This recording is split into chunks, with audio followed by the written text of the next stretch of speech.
জগন্নাথ বিশ্ববিদ্যালয়ের শিক্ষার্থীরা ৩ দফা দাবি নিয়ে আন্দোলন শুরু করেছে বেশ কিছু আগে থেকেই।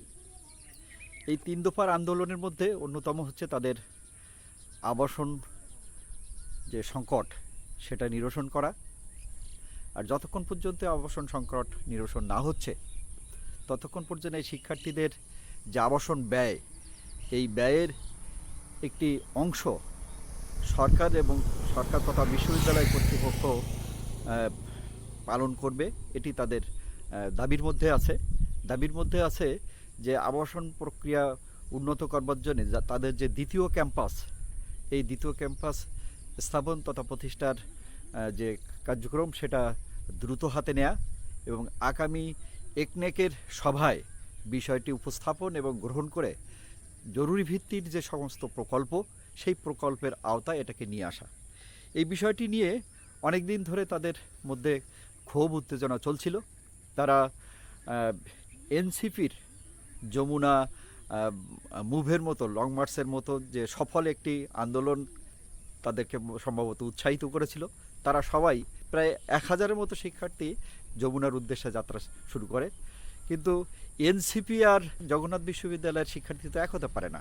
এনসিপি তো জামাই আদর পাওয়ার কথা, কিন্তু নিশ্চয় জগন্নাথ বিশ্ববিদ্যালয়ের শিক্ষার্থীদের সেই আদর পাওয়ার কথা ছিল না। সঙ্গত কারণেই পুলিশ তাদেরকে বাধা দিয়েছে, তাদেরকে লাঠিপেটা করেছে, জলকামান তাদের উপরে নিক্ষেপ করেছে, টিয়ার গ্যাস ছুঁড়েছে। এরকম নানামুখী যে উৎপীড়ন সেটা কিন্তু আমরা দেখেছি। তারপরেও শিক্ষার্থীরা হাল ছাড়েননি, তারা এগিয়ে যাওয়ার চেষ্টা করেছেন এবং শেষ পর্যন্ত তারা কাকরাইল মসজিদের কাছাকাছি অবস্থান নেয়। এই যে শিক্ষার্থীদের যে আন্দোলন, এই আন্দোলন যাতে একটা সফল পরিণতি পায় সেজন্য বিশ্ববিদ্যালয় কর্তৃপক্ষ একাধিকবার প্রধান উপদেষ্টার কার্যালয়ের সঙ্গে যোগাযোগ করেছেন। তারা মৃদু আশ্বস্ত করেছিলেন বটে। যেহেতু প্রধান উপদেষ্টা দেশে নাই, সঙ্গত কারণেই এটা সিদ্ধান্ত দেওয়া বেশ কঠিন, এবং যেহেতু একটা স্থাপনা নির্মাণের মতো একটি বিষয় যেটা একদিনই তো সম্ভব না, এই বিষয়গুলো নিয়ে আলোচনা করবার জন্য মাহফুজ সাহেব এসেছিলেন এই কাকরাইলে শিক্ষার্থীদের সঙ্গে দেখা করবার জন্য। তিনি যখন কথা বলছিলেন তিনি বলছিলেন এর অনেকগুলো বিষয় আছে। নীতিগতভাবে তিনি শিক্ষার্থীদের এই কর্মসূচির সঙ্গে এই কথা তিনি জানাবার চেষ্টা করেছিলেন এবং তিনি একথাও বলবার চেষ্টা করেছিলেন যে এইটা যেহেতু আন্তঃমন্ত্রণালয়ের সঙ্গে রিলেটেড, তাদের সঙ্গে বসতে হবে। একাধিক বার বৈঠকের বিষয় আছে, প্রধান উপদেষ্টার সঙ্গে বিষয়টি নিয়ে কথা বলবেন, এটা তো বলেছিলেনই।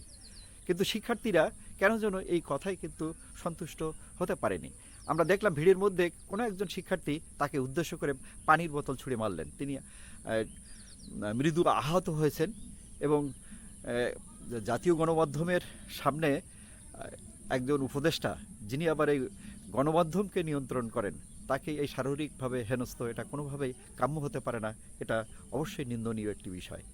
আইন বিষয়ক উপদেষ্টা আসিফ নজরুল সাহেব যখন আওয়ামী লীগ নিষিদ্ধের ঘোষণা পাঠ করছিলেন, পাশেই কিন্তু মাহফুজ সাহেব ছিলেন।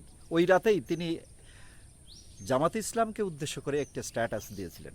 তিনি দল হিসাবে জামাত ইসলামকে কিন্তু ৭১-এর কর্মকাণ্ডের জন্যে ভুল স্বীকার করে ক্ষমা চাইতে বলেছিলেন। কিন্তু জামাত ইসলাম কিন্তু বিষয়টা স্বাভাবিকভাবে নেয়নি। তাদের বিভিন্ন নেতারা বিভিন্ন কর্মসূচি থেকে, বিভিন্ন সভা সমাবেশ থেকে, বিভিন্ন মজলিস থেকে, বিভিন্ন তেলাওয়াতের অনুষ্ঠান থেকেও কিন্তু মাহফুজ আলমের উপরে প্রচণ্ড ক্ষুব্ধতা প্রকাশ করছিল।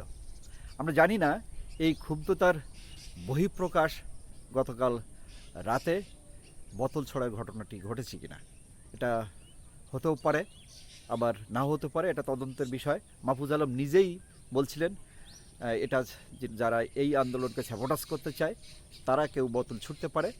আমরা আশা করছি অনতিবিলম্বে বিষয়টি সরকারের যেসব উইংসগুলো আছে যারা গোপন তথ্য সংগ্রহ করে এবং পুলিশ, তারা নিশ্চয়ই এই মানুষটিকে খুঁজে বের করবেন এবং আসল রহস্যটা কী এটা জনমানুষের কাছে উন্মুক্ত করবেন। আমরা সে প্রত্যাশা করছি।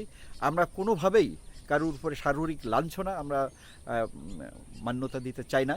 আমরা বিশ্বাস করি গণতান্ত্রিক দেশে সকল কিছুই আলোচনার মধ্য দিয়ে হবে এবং গণতান্ত্রিক প্রক্রিয়ার মধ্যে হবে এবং সেটি স্বাধীনতার চেতনার আলোকেই সব কিছু সম্পন্ন হবে, এ প্রত্যাশা রাখি।